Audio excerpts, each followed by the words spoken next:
A lot of discussion about the fronts that you guys were getting from Arkansas and how they were really changing things up, and even Sam Pittman thought that that was a big part of the game. Just how different or much of an adjustment was it for you to get what you saw from them and then try to adjust to that? Yeah, it wasn't anything we haven't blocked before. I think pre-snap movement was a big thing. Obviously look back at the penalties, pre-snap penalties, and just being able to adjust when we're out there, shifting from 4 down to 3 down or vice versa, just being able to go and block it. Like I said, nothing we haven't blocked before, just have to clean it up and be ready for the same thing this week.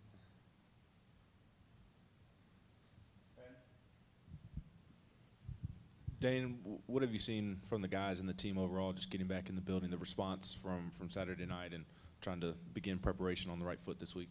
Yeah, I think the response has been great. Everybody in the building, we believe in each other. We know, Saturday we didn't get the job done, and we know we didn't play to our standard. So just coming back in, learning from the game, learning from the mistakes, and being ready for this week.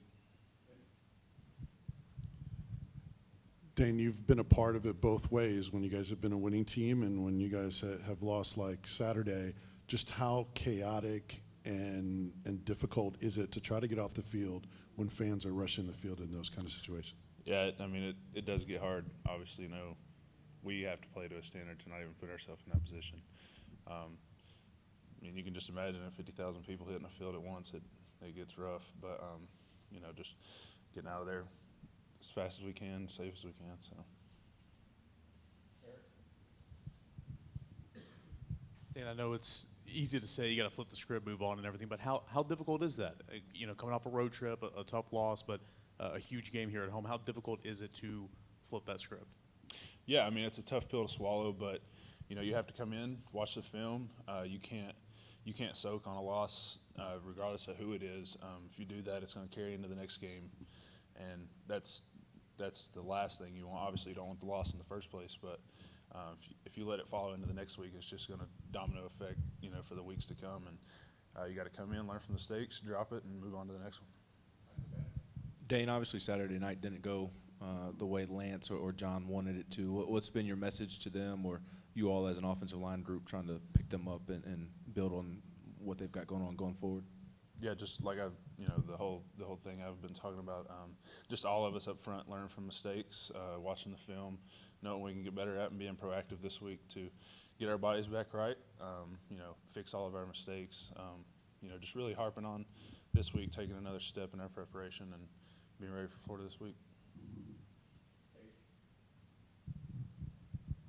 This is a little bit off the field, but obviously you have a GoFundMe, hurricane donations for Hurricane Helene. You're obviously from not too far away from that area. Just what's compelled you to try to get in on that mission, and just how rewarding is it to be able to play a hand in that?